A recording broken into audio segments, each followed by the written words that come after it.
I'm replacing the Serpentine belt and the original belt tensioner in a 2011 Toyota RAV4. And the tensioner that I'm using, in addition to fitting various RAV4 models, it also fits various Camrys, Highlanders, Siennas, and Scions from 2009 to 2015. I'll have a list of those vehicles below in the description. Here are your genuine Toyota part numbers up top. That is the tensioner. Down below, obviously, that is the belt. And my 2011 RAV4 has a 4-cylinder 2AR FE engine. First thing I'm going to do is get the old belt off, and to do that, you can see I have the passenger side front tire taken off. I've got it jacked up and supported with a jack stand. I also have this panel taken off from inside the wheel well. That gives me access to the crank pulley and the AC compressor, and we're going to get to that tensioner up through here to relieve the tension on the belt so I can get the old belt off. Now, looking up through that hole in the wheel well, you can see my 14mm wrench. It is on that stud on the tensioner, and I'm going to be pushing that wrench up to the left. That's going to take pressure off of the belt, and then I'm going to slide the belt off of the AC compressor. So I'll move the camera back, push up on that, take the belt off, and then we'll go up top and take that tensioner out.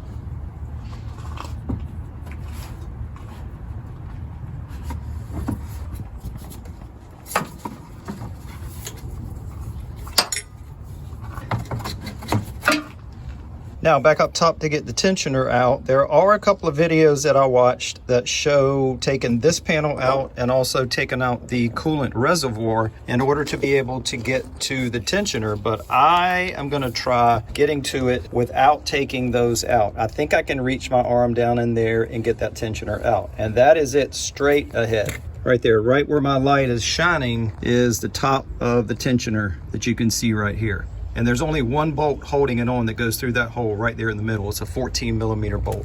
All right, so I can get my wrench on it, and I was wrong to say it's 14mm, it's 12. That bolt in the middle that holds the tensioner on is 12.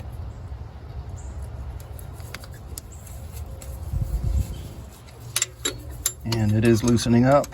So I'm just working that bolt out with my fingers right now. And I'm not having any problem with the tensioner, even though it's 14 years old and 145,000 miles. I'm not having any issue. This is just a preventive repair. All right, so it's loose. There went the bolt. And tensioner's out. So I should be able to get the new one in just like I got the old one out. So here's the old tensioner on the right, new on the left, and they do appear to be a perfect match. And there's an alignment pin or a stud sticking out on the back. This is the side that's going to face the engine with this facing up, but it does appear that they are a perfect match. And I did not buy the belt or the tensioner off of eBay. I bought them from a dealership to ensure that I did not get counterfeit parts. So all we have to do now is work this down in there, slide that alignment pin in, and then put the 12mm bolt back in and tighten that down to 44 foot-pounds is what I found. And I don't know if it needs it, but I'm going to put some blue thread lock on that bolt. And a little more difficult to get it back in because the bolt is sticking through it, which makes it wider.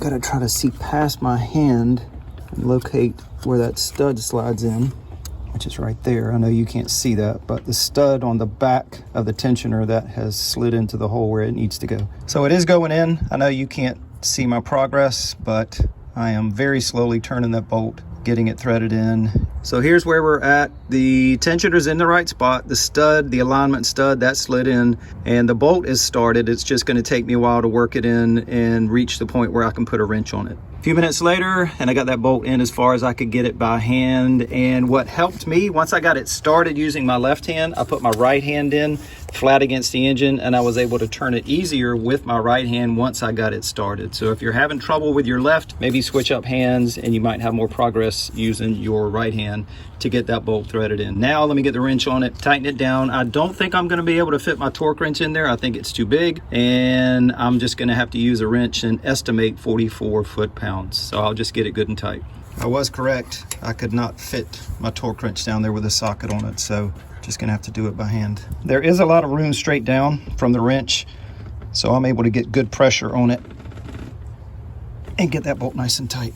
So here is a new Toyota belt. You can see it stamped right there. There's the part number, but also stamped on it is Bando. So that's who made the belt. So maybe you can just get a Bando belt a little bit cheaper and it'll be just as good. So the belt goes over that top pulley, which is the alternator with the rib side down. And you can see I have a spring clamp or a hand clamp, just like that one. I have that holding the belt on that top pulley because it likes to slip off of that. Once you go down below and try to get it worked on everything else, it slips off of this. So I have a clamp holding it on up top, and then right below the alternator, the belt fits between the tensioner and the water pump with the smooth side facing out. And next we'll go down below and get it on the crank pulley and the AC compressor. But putting that clamp on the belt up top holds it in place, makes it easier once you get down below. So now back down below, I want to make sure that belt is around the crank pulley. Make sure that's slid all the way in, just like that. And then the last place that has to slide over is on the AC compressor. And putting the new belt on is probably going to be a little more difficult than getting the old belt off because the old belt was probably stretched out a little bit.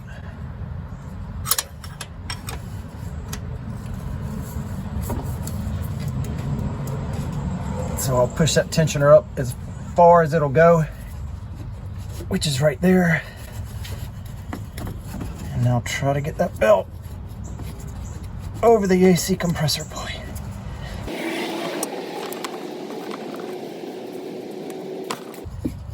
And it just slid over. There we go.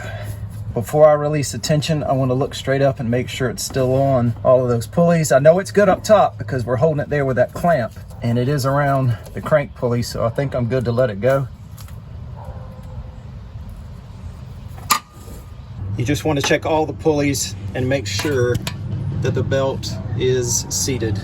And there it is over the tensioner and the water pump, and you can see that clamp up top holding it onto the alternator. So I think we're good. Belt is good on the alternator and it looks good all the way down. So let's start it up.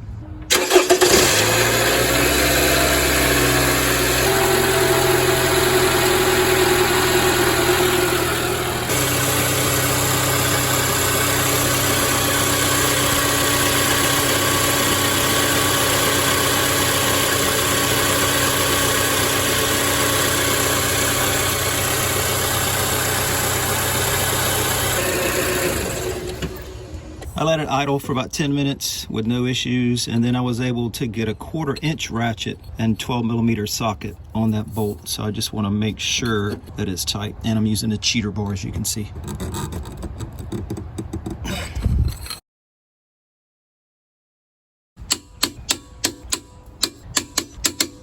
Down below in the description, I'll put links for the tensioner and the belt, and I will also put a list that I found of vehicles that the tensioner fits. Like I mentioned earlier, Highlanders, RAV4s, Siennas, Camrys. This tensioner fits a lot of different vehicles and also a few Scion vehicles. So look for those links below.